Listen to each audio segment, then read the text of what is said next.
مستمعينا مستمعي راديو دنجة زلال، مرحبا بكم في فقرتنا معلومة. معكم أحمد ليقدم لكم في هذه الحلقة دراسة نفسية. ألعاب الحضانة تحسن قدرات الطفل.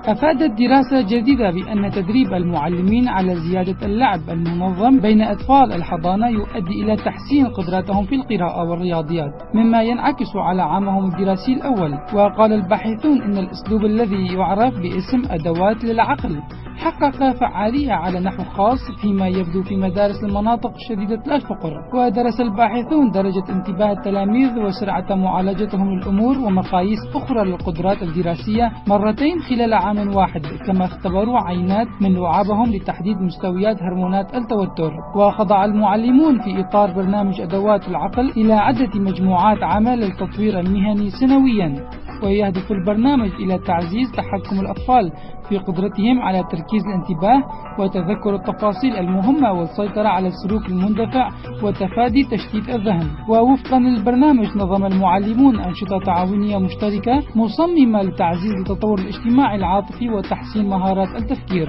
وتجمع بين أنشطة القراءة والرياضيات والعلوم من ناحية، والأنشطة التي يتحكم فيها الأطفال واللعب المنظم القائم على الأجواء الدرامية من ناحية أخرى. هذه كانت معلومة اليوم. أعزائي، انتظروني في الحلقة القادمة لأقدم لكم معلومة جديدة. بأمان الله.